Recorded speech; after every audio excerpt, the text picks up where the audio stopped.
to Tucker Carlson. Today, we live in a moment in history where a lot of people genuinely and sincerely despise their own leaders. They don't trust them. They don't believe their leaders are acting on their behalf. They don't think their leaders are competent. They don't think their leaders are decent people. Virtually all of the developed world is still purportedly democratic, but you will look a long time to find a president of any country who has overwhelming support from his own voters. That's just true. It's very odd if you think about it. So we thought it might be interesting to speak to someone who is, no exaggeration, the single most popular democratically elected president of any country in the world by far. A man who enjoys support from his population measured outside sources in the high 80s to the 90%. That's how much support he has. Contrast that with our own president, whose support hovers in the mid-30s. But Nayib Bukele, the president of El Salvador, is overwhelmingly popular. Why is that exactly? Well, he's agreed to spend the next hour telling us, and we are honored to have him join us in studio. President Bukele, thank you very much for coming. Thank you, Tucker, for having me. So I'm going to just ask you the obvious question, why are you so popular? But let me just give you one guess that I thought we had dinner last night until 1 in the morning here in our barn. And I was talking to our producers after the dinner, and you're not the first head of state that we've talked to or had dinner with. You talked less about yourself than any politician I think I've ever eaten with. So I don't know if that was a pose. You kept it going for like 5 hours, which was impressive. Maybe because you don't make it all about you. Maybe that's one of the reasons you're so popular. I don't know. Probably if we have talked about me for 5 hours, it would be very boring, or we have cut short the dinner probably. Well, politicians talk about themselves endlessly. Yeah, that's why. They're never bored by it. Yeah, they never bore themselves, but they probably bore everybody else. So, you know. It's interesting. We really kept it going because we talked some, not only me, but we talked about very interesting issues regarding the world. But you seemed interested in them. You weren't. Of course, because, you know, civilization is in a very important moment in history. Yes. Human civilization, of course, and you know, it's very interesting to talk about it and to think about it. And every country and every society in the world is part of this human civilization, and you know, the path that every micro society takes into that civilization, it has to do a lot with our understanding of it. So I think it's important to talk about it and discuss it and to understand it a little, more so than talking about, you know, politics or... Yeah, you didn't even, for a political leader, you didn't even mention politics, which I thought was very, very interesting and said something very good about you. But I'm going to assume that you're so popular because you've improved your country. Yes. That's why leaders are popular. I mean, that's the main thing a politician should do. Yes. It's work, right? Yeah, of course. And I've been to El Salvador 3 times in my life, twice while you were president, and I've seen that you have improved it. And we did a whole documentary on how you reduced the crime rate in El Salvador from the highest murder rate in the world, pretty much, to one of the lowest. But I wonder, just big picture for a second, how do you, as the head of state, measure the health of a country? Well, I would think there's indicators that will measure the health of a country. The World Bank and IMF and the UN and international organizations will measure the health of a country based on, you know, GDP or economic output, or they will use this types of measurements that are, you know, they're totally fake because they don't really measure if a country is doing good or is doing bad. Yes. They're fake. Yeah, they're fake. Yeah.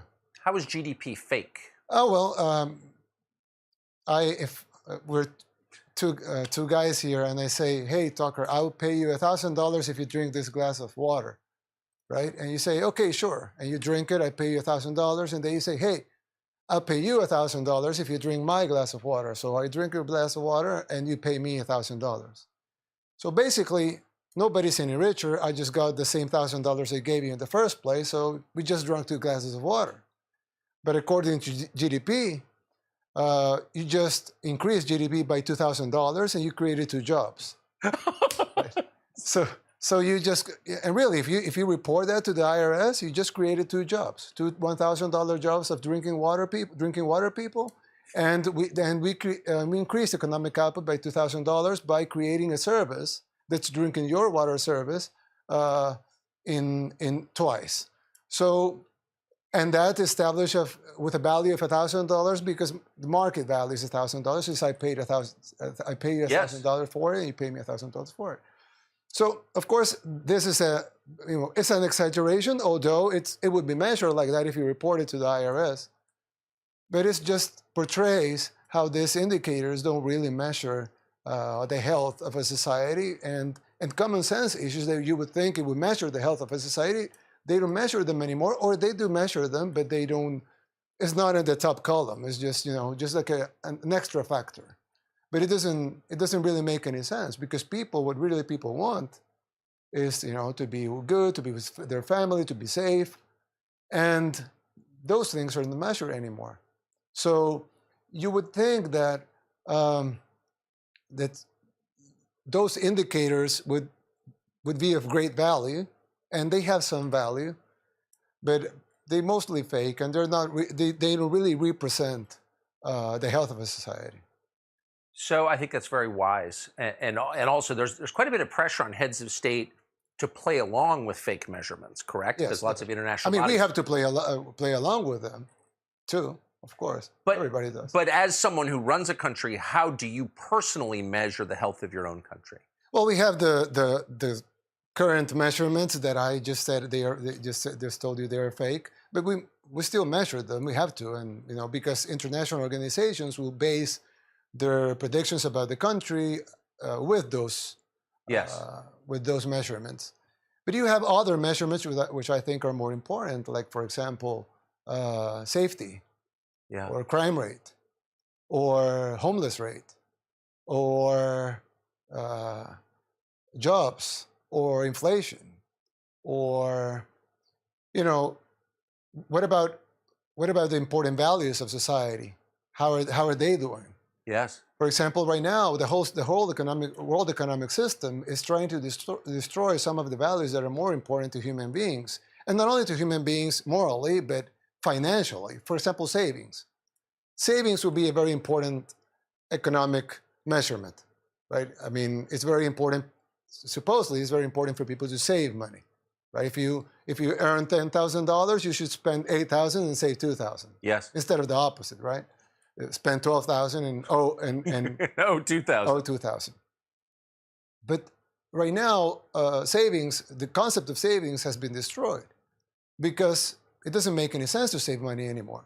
Because if you save money, let's say if you're in the 80s and you saved $50,000, which you could buy a house with at that time, and right now with $50,000, you can maybe change the floor.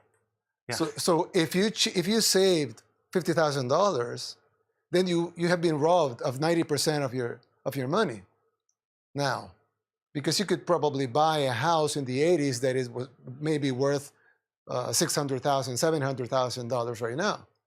So you were robbed of your money, and by the system, with devaluation, with inflation, yes, with printing more money, with no, they say the Federal Reserve is nothing federal and has no reserves, right? So they do print more money, and they rob you from your wealth and from your savings, and that's immoral. But it's not only immoral, but it also destroys some basic economic principles, like, for example, saving, or your pension. I would guess you're very fluent in the American dream. Yes. You work hard. You can buy a home, send your kids to college, and have a good retirement.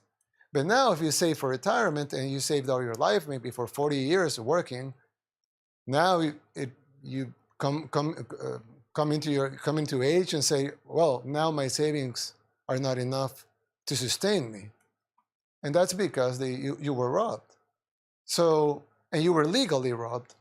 So then those types of measurements, which are not only not measured anymore, but are also being destroyed, the fundamentals of them. So it's hard to to try to fix a society where the system itself is trying to destroy the basic fundamentals that make a society successful. And you would guess what's the purpose on it. I really don't know, but I don't have any proof of their intent, but I mean, it's very clear, and there's proof of what they are doing. So obviously you're opposed to crime. Yes. You've been very tough on it. You lowered the crime rates in El Salvador. So no one's excusing crime. On the other hand, if I walk into a liquor store or a bodega and hold it up with a gun and steal $3,000, I go to jail, and I should. Yeah. But if I devalue the U.S. currency and make old people penniless at scale, I don't go to jail. No, you don't. It's like, imagine if you go. Let's portray a movie example, like a bank robbery, right? These guys go into a bank, they go in with guns, they steal all the money in the bank, the whole vault. I mean, they open the vault, they get all the money within the vault, they take it, they don't leave a penny in the bank.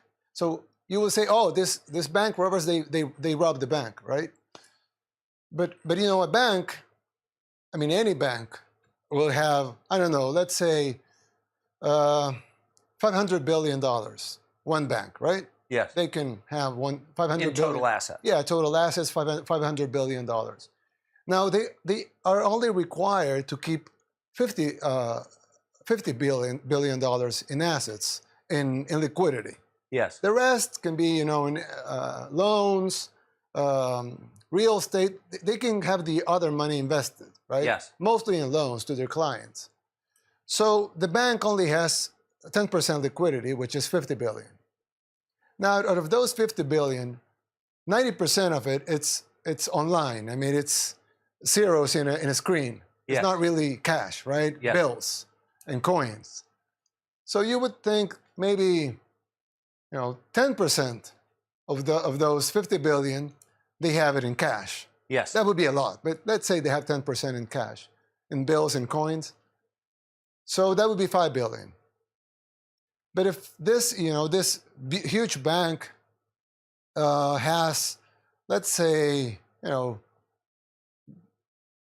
200 branches. So they have, offices all over, in Florida, New York, in California. They have branches all over. So they will have, 2.5 million? That would be, like 500 billion, 50 billion in assets, 5 billion in cash, and then divided by 200, that would be 5 times 5, that would be like 25 million per bolt. Yeah. But that would be 10% of 10%, that would be 1%, and then this will be like 0.1% of 1%. That would be the equivalent of the bank robbers, what the bank robbers took. So they would take 0.1% of 1%. Let aside that they would have insurance and they would get all the money back.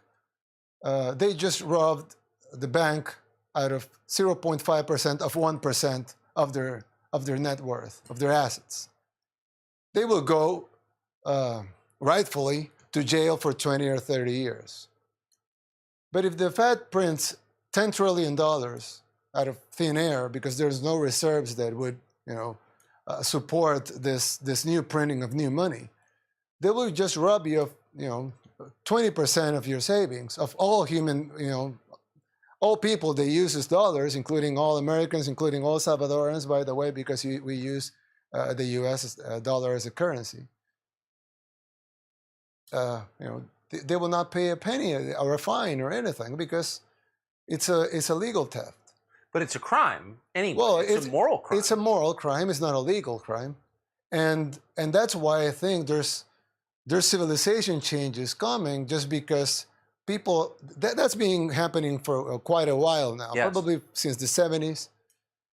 But right now, people are starting to waking up and seeing these things and saying, "Oh, hold on, I maybe don't want to be on board these things," and of course they don't want to, I think it's probably a new economic system is on the works, and it's going to be messy because you will have, you know, the Western powers with one economic system. You will have probably the BRICS with another economic system. And look, the BRICS are growing, and they'll probably be more than half of the GDP soon. Not only because the countries are growing itself, but they are inviting Saudi Arabia, Egypt, Nigeria, Argentina. So if you add up all those up, it will be above 50% of GDP. So they'd be the greatest economic power, and they will try to do an alternate economic system. I don't think people that don't want the Fed to devaluate are going to go to the other system, because it's not, it's not attractive for them to change from the Fed to Russia. It's not, right, or to the OPEC plus. It doesn't make sense for them. But you will see more and more people in the West, or what we call the West, trying to go into alternative systems that are more independent, that are unconfiscable, that are uncensored, and that are totally decentralized. So if you go into there, you would think, in principle, of course, we have to see, but in principle, you would think that you'd be safe of having your wealth taken away by a political decision. So our Fed policy affects the entire world, every country in the world. Definitely. But it affects El Salvador directly and immediately in the same way it affects us, because you trade in the US dollar. Yes, a little worse, because we do get all the devaluation and we get all the inflation, but we get none of the spending. So, yeah, so you can't print it. We can't print it. Yeah, you can print the US dollars. Fair, good point. Yeah. So you have a PhD in the downside of Fed policy, I think. Well, not a PhD. I understand. Yeah. No, but I mean, you the concept. Yeah, you have to run a country that's subject to it. Yeah. And so you've chosen a new path very famously. Tell us what you've done and why. Well, we haven't changed the fundamentals of our economy just because you don't change the fundamentals of an economy from one day to another, because that would be very messy. Yes. Even if you do things right, it would be messy, and you don't want mess, right? Yeah. You want things to grow. You want the economy to grow. You want people to be happy.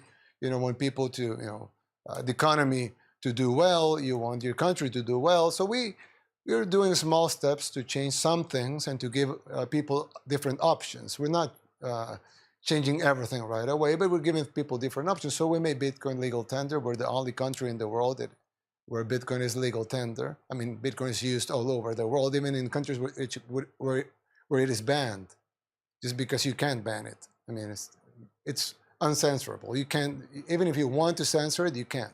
Yes. But the only country in the world where Bitcoin is legal tender is El Salvador. That gives us an advantage in the new economic system that's in the works, and we have had some benefits from it. We have increased tourism by 95%, and that's in part because of Bitcoin. There's a lot of Bitcoiners that want to go to the only country where Bitcoin is legal tender. We have Bitcoin conferences, etc. So we're getting a lot of tourism for it. We're getting a lot of private investment also, because there are some people escaping, the censorship, or they're trying to escape the laws, trying to ban this new technology. So they go into countries that are more open to these technologies, and of course they will go to a country that is not only open, but has actually embraced the currency as its own. So we get a lot of investment, we'll get a lot of tourism, and the other thing we get is that we get some rebranding. Because El Salvador, if a lot of people don't know anything about El Salvador, but if some people know something about El Salvador, it would be bad things like MS-13, yes, right, or the Civil War in the 80s. Of course.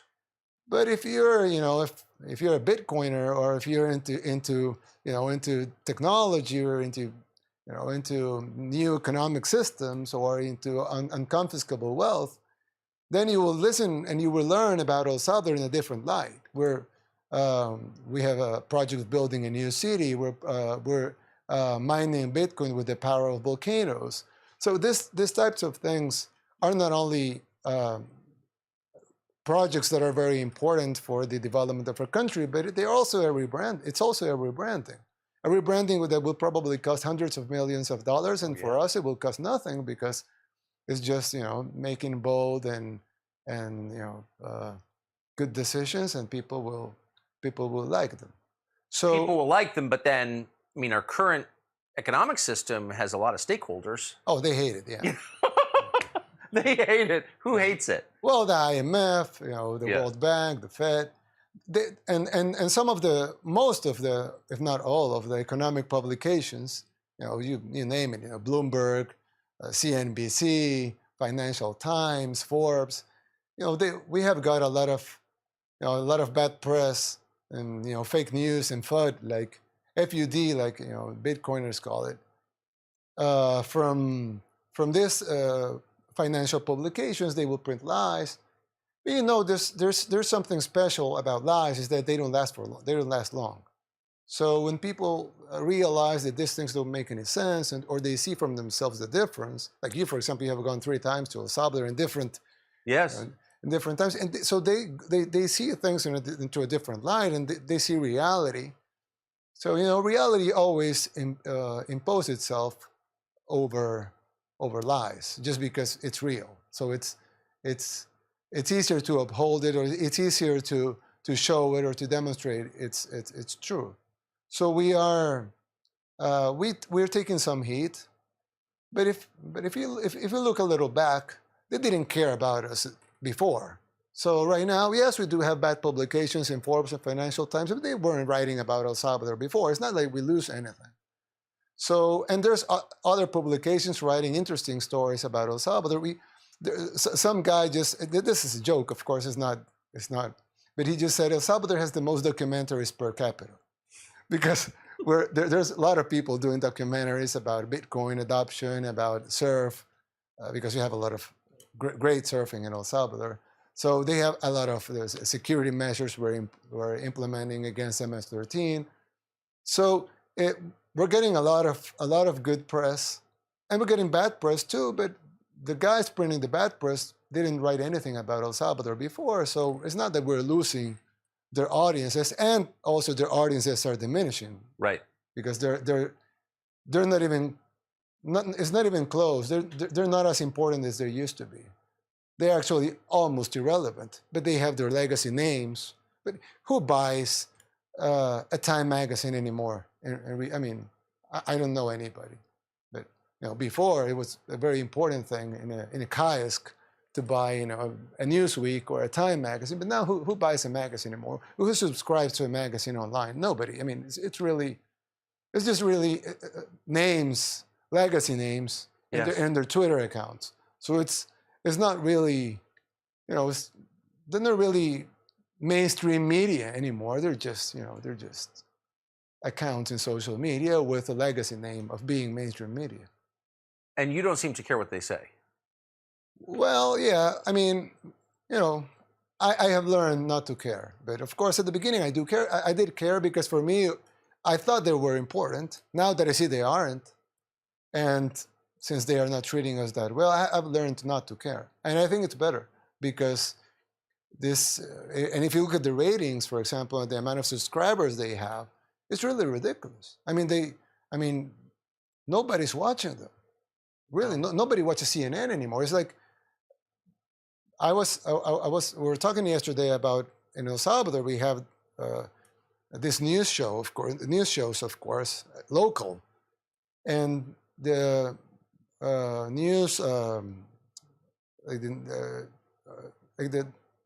news show, and like nightly news. Yeah, the nightly news, the main nightly news, local nightly news. Channel 4. Yeah, Channel 4. They have like 1 million viewers every night. Out of 7 million people that live in El Salvador, we have 1 million viewers, which is not much. 14% of the population is watching. And then CNN, in prime time, we have like 500,000 viewers. So Channel 4 back in El Salvador has twice the ratings of CNN in the whole United States, with 300 million people. So, I mean, Who cares? It doesn't make any sense for them to be airing their shows anymore. I mean, it's why do you think they do? well, because they're still sponsors that think they that people are watching. It's like, I don't know, probably senior citizen products that they think that they're the people in charge of their marketing. They think that people still watch CNN because they watched CNN before, and probably they're not even watching CNN anymore. So, I mean, they're just airing this thing, and they will come up to senses and say, okay, let's stop airing this. It happens with some magazines and some publications. They just stop printing and they go online. It's their way of saying, okay, we know nobody's buying the magazine anymore.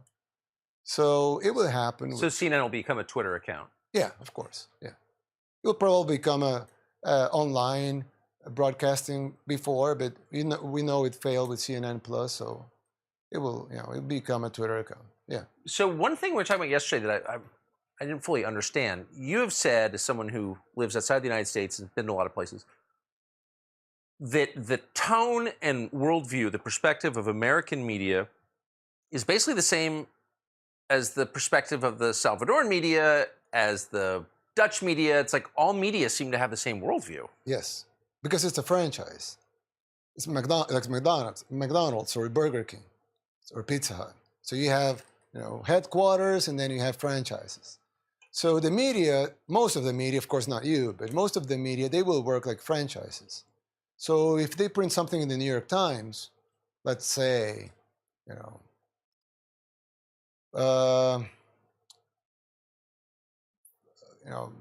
something about the war in Ukraine. So they will print something in the New York Times, but it's the same thing you'll find in Mexico. It's the same thing you'll read in Brazil. It's the same thing you'll read in Argentina. It's the same thing you'll read in Africa, in any country in Africa, in Europe, and it's the same thing. It's the same articles with some twitches, some different wording, different language, of course. But it's at the end, it's the same line, the same narrative, the same propaganda, because they are franchises. So they will work as franchises. They will be real independent media, like you, for example. But most of them, they're not independent. They just, they have to be and respect the narrative, or they will be ousted from the group, and that's death for them, because they survive because they're in this worldwide franchise of the mainstream media, if we want to call it mainstream media. So that suggests that like economic measurements, it's all kind of fake. Well, most publications will always be propaganda. That's what always happens. Not now. Since the beginning of media, yes. The concept of media, it's propaganda. That's the concept of it. Of course, like everything, you would have exceptions, but that's the concept. It's like the concept of pharmaceuticals is that you're sick, so they can cure you of your disease, right? If everybody is healthy, then there's no business in having a pharmaceutical company, right? Yeah. You need people to be sick. Yes. Right? That's the concept. Now, of course, there will be good pharmaceutical companies and good pharmacists. Of course, there's good people everywhere. There's bad people everywhere. But the whole concept, the notion of having, it's like, if you sell weapons, you need wars, right? Why would you sell tanks and missiles if you don't have wars where you can use tanks, right? You Right. cannot use tanks to go and hunt deer, right? You have to use tanks to go to war. So you need wars so you can sell tanks. And so the concept of it is like that. So the concept of media is propaganda. That's the whole concept, to try to control the minds of most of the population with the narrative, with the official narrative. That's why you would see most of the media always goes with the same narrative and will try to outcast anybody that doesn't have the same narrative. Like they try to outcast you because you have the same narrative as That's true. As the mainstream media has. That's why they hate you, because you have a lot of audience and you shouldn't. people are watching you, but you shouldn't. They shouldn't be watching you. They should be watching the mainstream media propaganda. That's the concept. Yes. So it has been like that since the beginning. But the difference today is that people are more interested in what's really happening. And we have social media now. So once you have something that's portrayed wrongfully into in the BBC, for example, before people watching the BBC, they just watch it. But now they will tape it with their phones. They will upload it to social media and say, look at this is fake. And people will start, it will become viral. And even if so social media starts to take down the videos and try to ban what the videos say, because it's an infringement of their policy or whatever. They try to control. Still, they try to control it, but it's very hard because people are hyper connected, and that has bad things, of course, but it has a good thing. And the good thing is that it's very hard to sell lies to an entire population that is so interconnected that they will spot lies right away. It's like if you say, oh, there's a protest in right now in, I don't know, Nigeria. And people in Nigeria will say, no, I'm here and there's no protest here. It's very hard. Before it wouldn't be like that. No, how would you know? Yeah, people would just eat the propaganda. Now people will question the propaganda. They will ask if this is true, whether this is true or false. They will contrast it with other information. That's probably other propaganda. But then you have two different propagandas. You will contrast them and see the differences. So that's part of the demise of mainstream media, is that not only technology has been giving people with millions of other options, but also people are saying, why would I pay for a content that is not worthy of my buck? I mean, why would I subscribe to read the Washington Post, for example, if I know it's pure propaganda? Why would I do that? I mean, it doesn't make any sense into a consumer's point of view. Yes.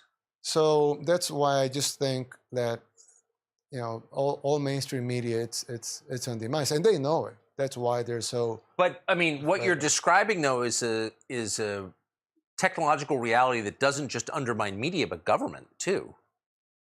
Definitely, yeah. Right. So how does this? I mean, it's a huge threat to government. I mean, I think most governments would rather let people have guns than free speech. Free speech is a real threat to them. Well, that's why they hate free speech. Yes. One of the things that is, one of the things that gets in the way of their plans and their, what they want to do with the world and with the U.S. in particular, is the U.S. Constitution.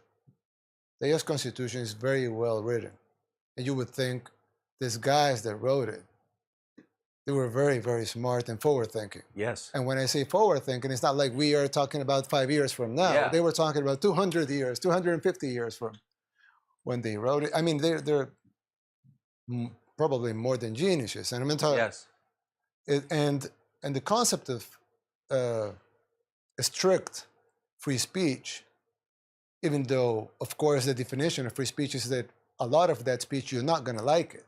That's the whole definition of it, right? Right. But the problem is that now with social media and with hyperconnectivity and everybody having a voice, now they want to ban free speech because now they can't control the narrative like they did before. So now they want to ban free speech, and you have world leaders come up to stage in the UN or everywhere, and they would say, oh, to protect free speech, we must censor some free speech so we can protect the rest of the free speech. Yeah, I'm not making this up. I'm summarizing what they said. So you would think these Western leaders of democracies, they would be promoting free speech like they did 50 years ago, but they're not promoting it anymore. And you would have people, you would have presidents being banned from social media right here in the United States. I know. While they are sitting presidents. I mean, just imagine the concept of banning, even if you don't like what he's saying, that's the whole point. Doesn't matter, right? Doesn't matter. In fact, it matters. You must, the true test, if it's you will allow the free speech of someone you don't like, saying something you don't like. That's the whole, that's the proof, right? So, but just thinking of the concept of banning the free speech of a president, of a sitting president of the most powerful country in the world, shows you that the real powers now are way above the U.S. government power. Yes. So the guy, he's not in charge anymore, but the guy that was in charge of the U.S. government wasn't able to speak because he was banned from all platforms and social media platforms, of course. And that happens while he was a sitting president. So that will tell you about how scared they are about free speech. They hate it. They hate free speech. They hate the Second Amendment, for example, because how can you control so heavily armed population, right? So I mean, the Constitution, it's the U.S. Constitution. It's between them and their plans, but they are acquiring a lot of power that it's supranational. So the U.S. Constitution, it's a national thing. So since their powers are supranational, let's say Facebook or Instagram or TikTok, their powers are supranational. They don't have to abide by the U.S. Constitution. They do whatever they want. So these are not the owners of the world. These are just operators of some businesses. So this will give you like a hint of the size of the power that it's behind the things that you're seeing happening here in the U.S. or all over the world, things that don't make any sense for citizens, for families, for the country, for the well-being of human beings, for liberty, but for democracy, for free speech, for your real and basic human rights. But it makes a lot of sense for them.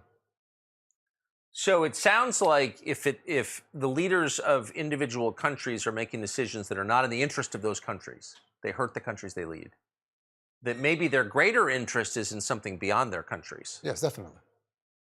Definitely, yeah. I don't see another rational explanation for that.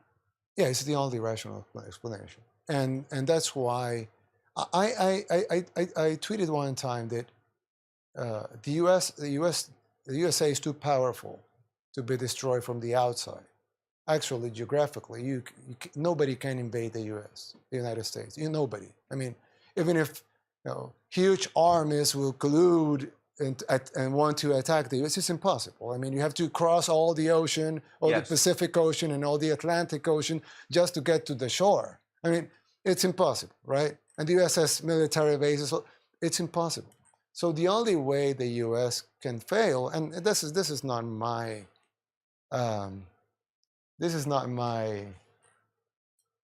my analysis.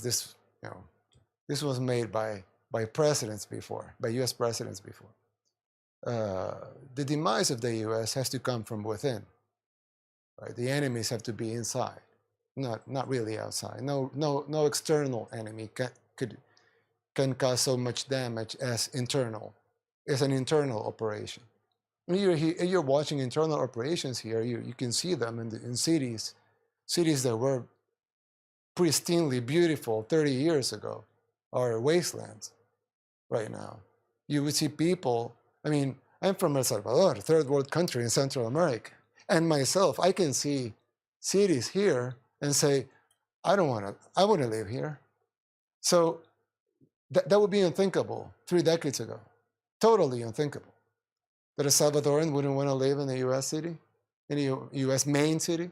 I mean, Los Angeles, San New York, Francisco, Chicago, yeah. Well, Philadelphia, Baltimore. When you look how the cities are eroding so fast, this has to be by design. I mean, who would make so many stupid decisions? Like, okay, we're gonna give you money for drugs. Really, they're doing that. In some cities, they're giving people drugs. I mean, they're literally giving people drugs in some U.S. cities. Or they say, okay, we're gonna give you money if you don't work. Or we're gonna, they make all of these laws that make no sense. Or if they have a high crime, okay, I have a solution. Let's defund the police, right? They make this analysis here.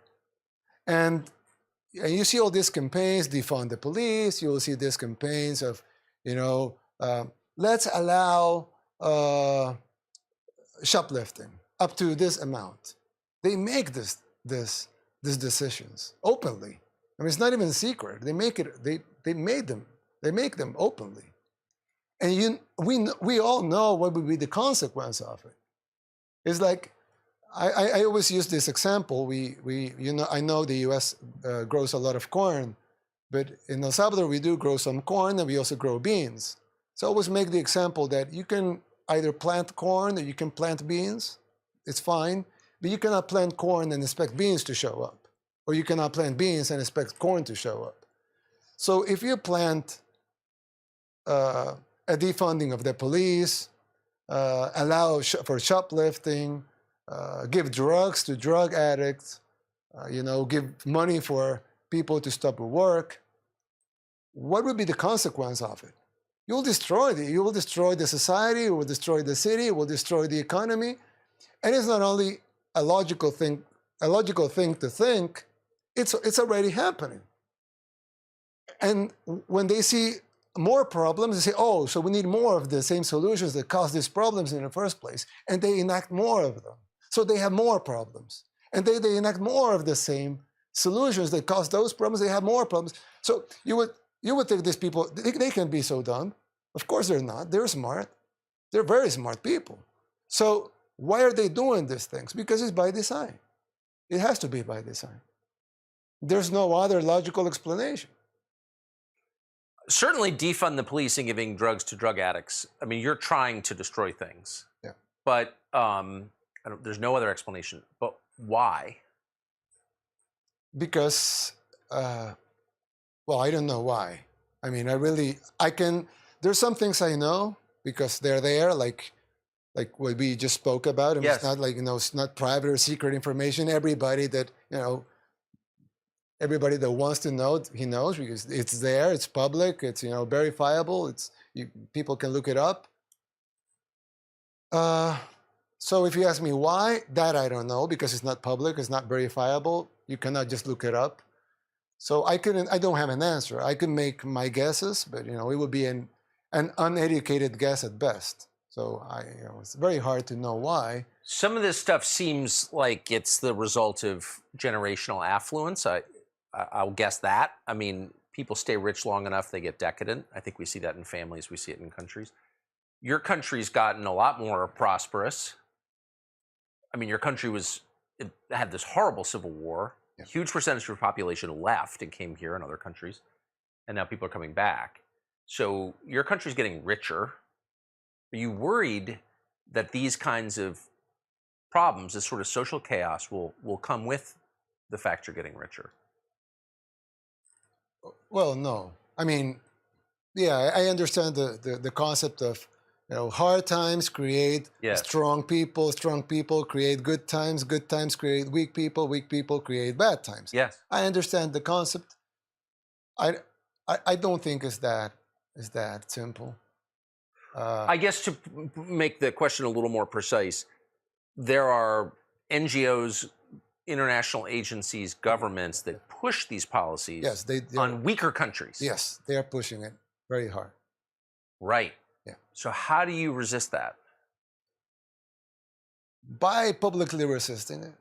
I mean, publicly resist. Yes, I mean they will try to push their agendas in our country as well, like every other country. And since we are a small, poor, relatively poor country, of course they can, their money is worth more, so they can, they can hire people, they can. But there's some stronger forces. For example, common sense. Most people, most politicians will think of their people as, having no common sense, or they have to shove their agendas down their throats just because they're in power. But that doesn't really work, does it? Because like you said at the beginning, there's almost no world leader that has the approval of his people. No. So it's not really working. But if you understand that your citizens, they have common sense, they're smart, they want smart, common sense, real solutions for their real problems, and not some agenda that they don't care about, or actually they don't want that agenda within, close to their lives. So when you go out and say, okay, we're not going to push this agenda because it's not in the benefit of our people, we're going to do this and we're going to do that because that is in the benefit of people. Do you agree? Yes, we agree. Okay, then we're going to do that. Some people would say, oh, but that's, you're standing against the NGOs and the international organizations. That's so brave. But I don't think it's brave. I just think it's common sense and understanding your people have common sense, and they want their leaders to have common sense, so they will support you standing up against those things and actually doing the things that they want you to do, and not the things that the NGOs want you to do because they don't want them. So I really think it's not that hard. If a leader really, or a politician, or a person in any position of government really wants to do the best for his people, he can do it. And you can find, I will not do examples because I don't want to meddle in U.S. politics, but there are examples in U.S. politics of people that want to do, they seem like they genuinely want to do the best for their people, and they're very well supported by their population, by their constituents.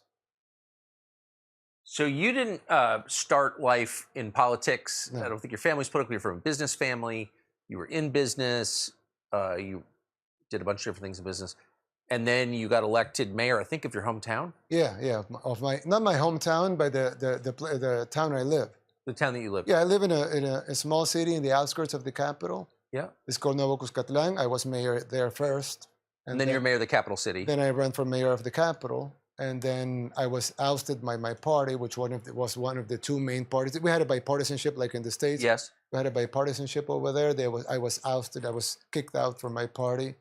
And for criticizing its leaders. Yes, definitely. And we made a movement out of common folks. We got the signatures. We made a new party. We won the presidency in 2019 with 53% of the vote, which was considered, for us, it was a wow, because we just destroyed bipartisanship in the two-party system in El Salvador with a 53% of the vote. But now, when you look back, actually 53% was only half the people.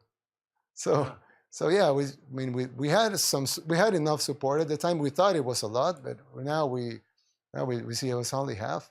But we've been working ever since, and I know people seem to like what we're doing. Well, yeah, you're the most popular elected leader in the world by far. You've had credible approval surveys putting you over 90%, which really only exists when you hold guns to people's heads. So and you're not. So it's an amazing thing. What's surprised you about politics now that you're running a country? What were you shocked to learn? The scale of corruption. Yeah. I would when I was a kid, I would watch politics in my country, of course, in other countries, in the U.S., in the world, and I always thought that Latin America, everybody knows Latin American countries are filled with corruption. It's like very corrupt. Yes. Political system. It has and not only Latin America. We saw the president of Afghanistan fleeing his country with a plane with $100 million in cash or something like that. They had trouble getting off the tarmac. Yeah, because he was carrying gold. He was carrying gold and diamonds. Yeah. So this politics in the third world, they're very corrupt. Everybody knows that. Latin America, Africa, some Asian countries, they're very, very corrupt. But I thought that, the first world, or, the developed world, they didn't have corruption within their political system, just because you have checks and balances. Yes. You will have, investigative agencies that will go after. I mean, if a president flies in his plane with $100 million in cash, you won't see that in the States. I mean, no U.S. president has ever flown in a plane with $100 million in cash. I would bet. I mean, I don't know, but I would bet no U.S. president. I would bet that too. Yeah. So because it's so I thought, I said, once these third world countries achieve that level of purity in their, that's what I thought when I was a kid, like very innocent and naive person. I thought once our countries achieve that level of purity in their political systems, then these countries will be developed as well. But what I really found out is that the more money a country has, the more corrupt it is. Although, of course, its corruption is more sophisticated. They will not, carry money in a plane. They would do other things,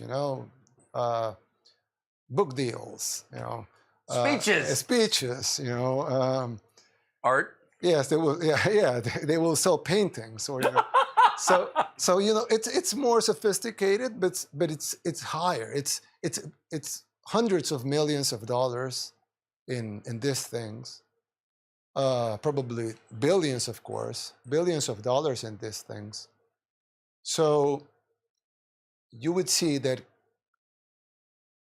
weapon deals, pharmaceutical deals. I mean, you would think this billion, not $1 billion, but this $1 billion contracts, right, for weapons, for pharmaceuticals, for mainstream media, for you name it, right? For everything, for nation building, for a lot of things, even mercenaries. I mean, this huge industries. They have two sides. There's the people in the private sector, and there's people in the in government. So the people in government must be getting their cut, and their cut should be huge. And we just mentioned a couple, is what we can see, but of course there's the other that we can't see. And so once you learn that actually corruption is everywhere, it's not only in the third world countries, or not only in puppet presidents, but actually also in the puppeteers, and more so in the puppeteers. Of course, the puppet will get a smaller cut. That's why he takes the bags with the money, because it's his cut, right? Yeah. So he gets the smaller cut, then the other guy gets a bigger cut, then the bigger guy gets a bigger cut, then the biggest guy gets the biggest cut, right? So once you understand that most of the political system is corrupt, then you understand how you should behave in front of that corrupt system, knowing that, of course, you're not corrupt and you want to fight it, but you don't have the strength to fight it. But at least you can keep your people safe from it, and you can do the best you can from your work and try to stay safe. I think that's enough in Can you stay? I mean, I wonder about that. I mean, I agree with everything you just said, and I grew up thinking that problems like corruption or political assassination, these were all features of Mexico. Yeah. Right. I don't think that anymore. But the fact remains, you are out of step, not on the small things, on the big things, like monetary policy, what our economy should look like, and what democracy is. You're out of step with, some of the biggest players in the West. So does that make you concerned at all? Yes, it does. But, I think part of it staying safe. I mean, we never know. God knows. I mean, what will happen. But part of it staying safe, it's come out in public and say the things. Yes. It's harder. I mean, they have done it before with a lot more important people, so they can do it, of course. But they have many enemies, not one. They have a lot of people calling these things out. They have been censoring all of these people because it's easier to censor than just go and eliminate every person saying bad things about them. It's too hard. They cannot. So a part of staying safe, I think, is going public, being transparent, and being say the things that and you want to say, and that you think that they must be said. And I mean, they haven't done anything to you, and that's because you're saying the things you want to say, and it would be too expensive for them.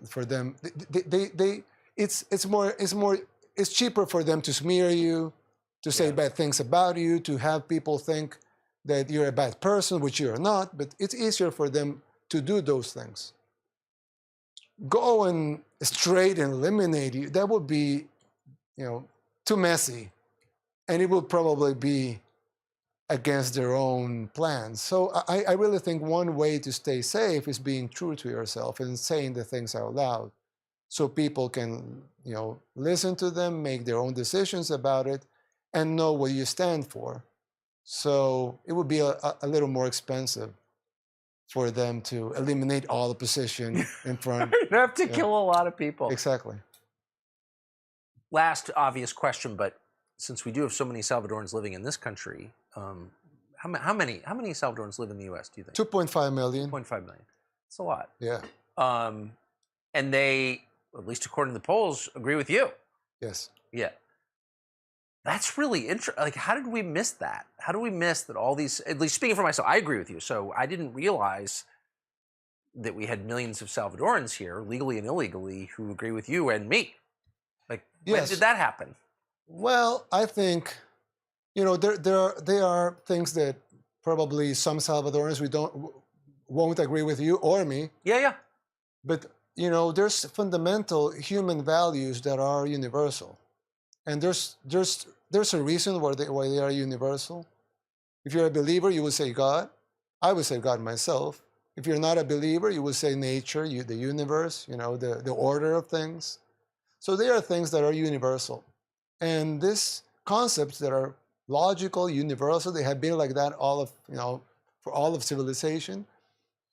There's a huge, the system or the ones in power, they want to change that. They want to change these universal concepts that are very strong within everybody. So even though, a Catholic might think different than an evangelical Christian, for example, they will have some of the same principles within themselves. You pay your debts, you take care of your neighbor, you care for your family, you protect your family, you raise your kids. There's some fundamental values that are very important. You protect your wealth, your saving is good. We can go on for hours. Yeah. There's very fundamental values, like stealing is bad, killing is bad, raping a child is bad. But there's even movements about that. So with those fundamental values that are so dear to most of the people in the world being under attack by the elites, a lot of people are saying, hey, this guy, he's in a very good position, but he's not a member of the elites. Actually, the elites hate him, in your case, right? And he's saying the truth. He's saying the things I believe are true. So I agree with him. So sometimes you would find support or people that agree with you in places you don't expect it, just because we're all human beings and we all have the same values. Amen. Mr. President, thank you for spending all this time with us. Thank you, Tucker. And what a way to end. I appreciate it. Thank you. Tucker Carlson is the name of the show. New episodes 3 days a week on Fox Nation. And of course, we'll see you every weeknight, 8 p.m. on the Fox News Channel.